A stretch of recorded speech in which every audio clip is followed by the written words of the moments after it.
Designing Deborah. I am not showing myself today because I am on the way to my stylist to get something done to my do. So I don't really comb my hair when I'm going, so hence I will not be on the video today. But thank you guys for checking in to Designing Deborah, and I'm just gonna do a little card chat. I hadn't done one since the last one I did on holiday happiness, which I hadn't even gotten that one review. So apparently nobody wanted to know about being happy for the holidays, even though that really wasn't what I was discussing so much. Anyway, it is Friday, December 11th. I wanted to say 12th, but it's actually the 11th. And I tell you, this month is rolling right along. I am a Christmas fanatic in a sense. I love Christmas. It has always been my favorite holiday. My mom will tell you, or my parents would tell you, I was always that child that could not sleep on Christmas Eve, and they would be up trying to put presents together, and I would be up trying to see when Santa was coming to the house. So yeah, I just love it. So I'm actually putting up 3 trees. I have 2 of them up. I think I told you about me and the whole changing the chair covers. I have this thing about matching stuff. I think it's children from born in the 60s and stuff. Our parents were very matchy-matchy. My mother was, at least. So I have a thing about matching. So I like for my Christmas decorations to match certain rooms. So anyway, today I'm going to put up the last one, which is in the living room. But I had to buy some more gates for Mr. Parker, because last year he was a very small baby. I had only had him,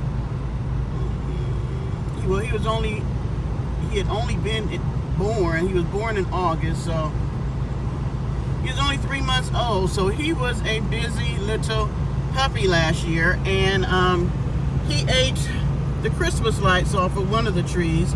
I had not anticipated that. I don't know if because the lights, enthused him or whatever. But now, since he's been here over a year, I put up the tree in the dining room, and I figured I was going to have to really, case it off. And Parker hadn't paid that tree hardly any attention except for when I was moving it. And he didn't like the way the feet were moving. But other than that, no. So that I'm very pleased with that. Because I actually have glass balls on that one, because I had to spray paint them, because I could not for some reason find dark blue Christmas balls, which normally I have been able to, and I'm trying to think, I think it was Big Lots that I found them at. Sorry, my mouth is so dry. So maybe on the way home today I will look, because I'm about tired of spray painting balls. I didn't think that I would find the olive green, so I ended up having to spray paint those. And I didn't do that great of a job, but hey, they match. I wasn't trying to. To me, it just became tedious. Sorry guys about the video. So, where was I at? Okay, so, yeah, so I am going to do a little walkthrough. Hopefully tonight, maybe.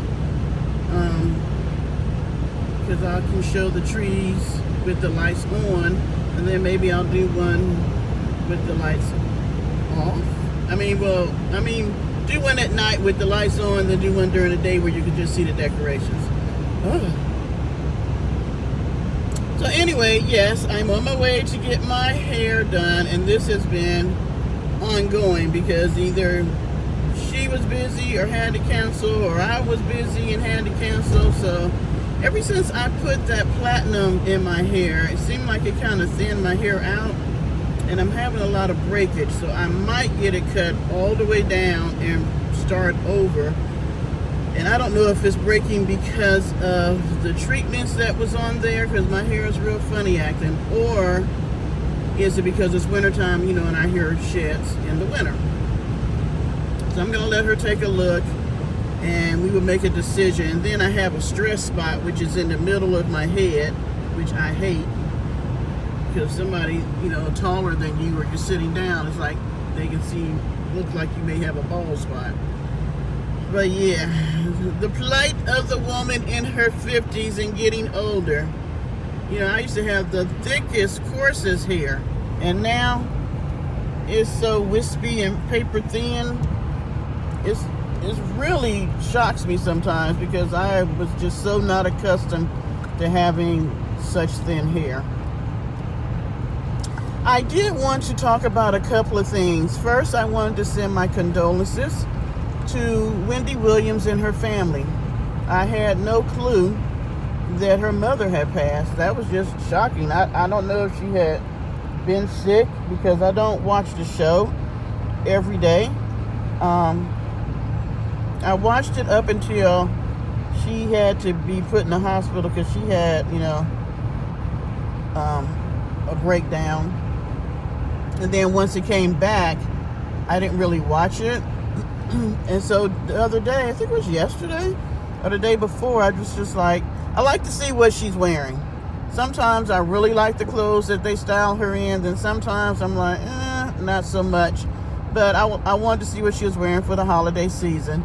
And so I clicked over there on YouTube to see, and I happened to watch it on the day that she was saying that her mother passed. And I was a bit confused at first, because I was thinking, I don't remember her saying her mother was sick or anything like that. So I don't know if it was all of a sudden or something the family knew and they just, had not told the public, which is understandable. So I do want to send my condolences out to her. I cannot even imagine how difficult this time must be for her and the family. And I just want to give her kudos, for still coming to work and doing the job. You can tell, in the show that there are some things going on, and it's understandable for her to be forgetful or, things like that, because your mind, you're trying to focus on doing what you're doing, but your mind has a lot going on up there. And, some people were like, she should take some time off and all that. As a counselor, I think people should be able to grieve the way that they want to grieve. If for her, going to work makes more sense and is something that helps her walk through her grief process, then there's nothing wrong with her going to work. We always try to decide how people should react to things. Everybody's different. Some people may stay home and cry for 5 weeks or a year. Others may say, you know what, I need to push through this, and the best way that I can deal with my grief is to be busy. And that, and that's okay too. And it could be a combination of both.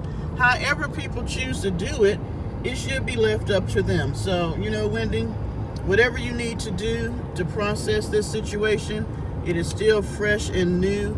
And, you and your family are trying to walk this out. And definitely, I send my love to her father. She was saying that they have been married for 65 years. That is older than me. So I was trying to imagine what it would be like to, well, I guess I can. My parents, I've been with them for 58 years. So that is a long time,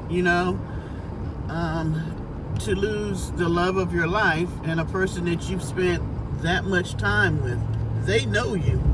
So, and then, I commend them for being married for 65 years. You don't hear that anymore. So, all in all, from this Finding Deborah and the crew, which consists of me, we send our love and our condolences to Wendy Williams and her family. There was something else I wanted to touch on. I try not to be political on this page, but I just trying to figure out what country am I living in. It's not just the racism which we knew was here. It's not the prejudice which we knew was here. It's not the fact that people of minority do not get the same rights or medical paid jobs, living situations. You could name everything that people in the United States have a right to get, minorities get less than. And, if you don't like what I'm saying, sorry, but it's true. You try walking in our shoes for a day and see how different it is. But to see this foolishness with one president not wanting to leave and abdicate the seat at the resolute desk and move it on is the craziest thing I have ever seen. And I think, we all at this point know that President Trump has some issues, okay? We all know that. My issue is not even with him anymore, because we know he got issues. But what in the hell is wrong with the rest of the Republican Party? Somebody tell me, why are all these people who know they want to get reelected, who know they want to run for office, they like their cushiony seat and all the privilege that comes with it, can somebody tell me why? Oh, you know what? I didn't realize this paper was in my camera. Sorry. Why are they following this foolishness up? Now I understand the lieutenant governor in Texas, he trying to get a pardon for the crooked stuff he did. And he'll probably get it, more than likely, because, as long as he boosts Trump up, he'll go ahead and pardon him. This has got to be the most crookeded cabinet or president and his people than we've had, hopefully I would pray, in the history of the United States. Because them is some crooked mugs up there, but had it been anybody else, they'd be in jail. But for all the stuff they did, they're getting pardons. So we know that the Lieutenant General of Texas wants a pardon, but what is wrong with the other 16 Lieutenant Generals and 100 and something people in the House who think that this is going to go? I mean, I ain't trying to be funny, but I believe those judges that he appointed to the Supreme Court are laughing at him because they are like, yeah, so you thought because you appointed us and put us on the Supreme Court that we were going to go along with your foolishness? Man, please, we just played along till we got this seat, because we're going to be on this seat till we die. And they sure will. I just, I'm laughing at this, but, I had to look at this not just as an American that lives in the United States, but I look at this from a mental health view. And it is so sad that this last year, the United States is one of the most selfish, self-centered, greediest countries I have ever seen.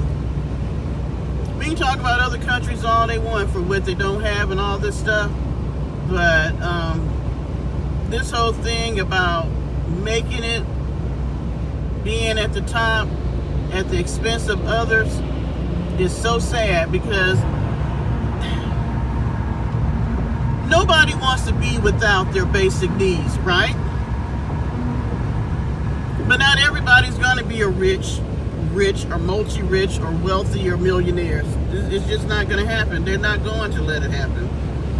So if you have your basic needs taken care of and some of the other stuff that you want that are, let me put it like this, if you have your basic needs taken care of and you have your wants every now and then, for some people that's going to be the best that they're going to get.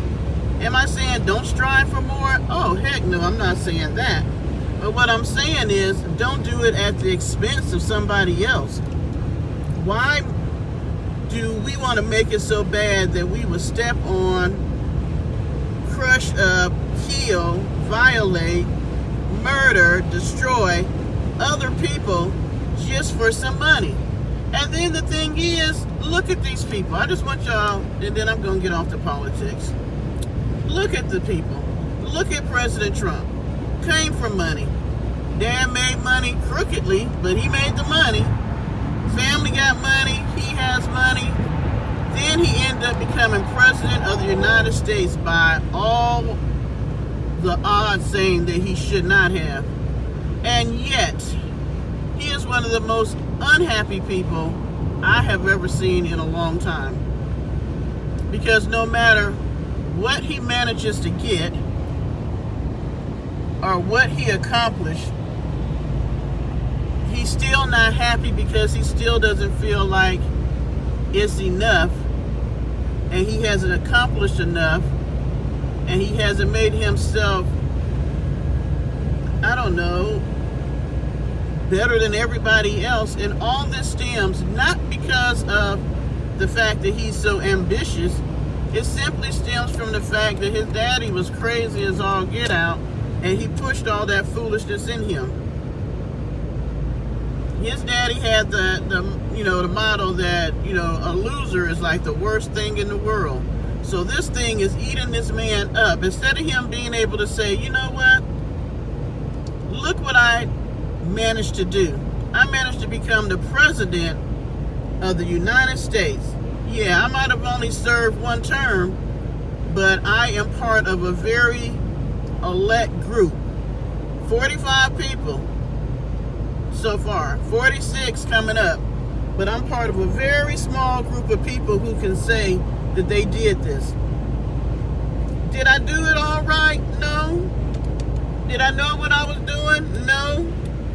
Did I even expect to get elected? Really? No, but I did.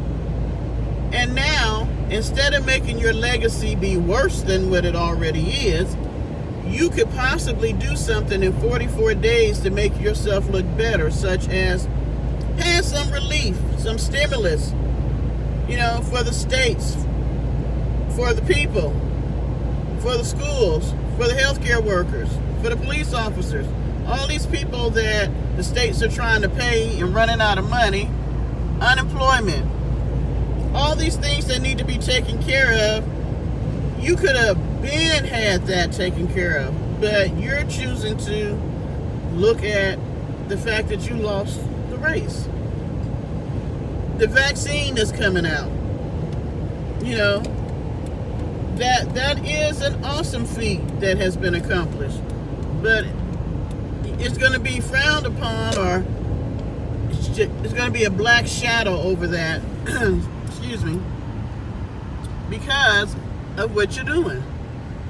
I mean, there are so many things that he could do in the last 44 days to help his legacy look better, but he's refusing to do it, all because of the audience of one, his dad. He can't say that he lost the race. And you know what? He would probably never say he lost. He would probably always say it was stolen, and he got cheated out of it. Even though, we know that's not true. All right, that's my little talk on the politics today. This here is what they call one of the international corridors in Colombia. You got the African braiding place. You have over here, which is Hispanic grocery store.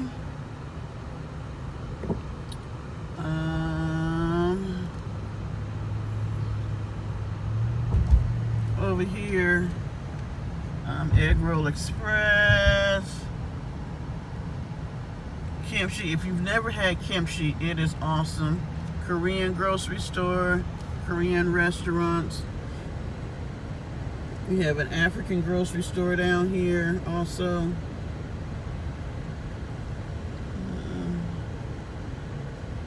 Asian nail shop. Caribbean market. So yes, they call this the International Corridor. And one of my favorite restaurants is on this street, O-Box. Shout out to O-Box. It's a Korean restaurant.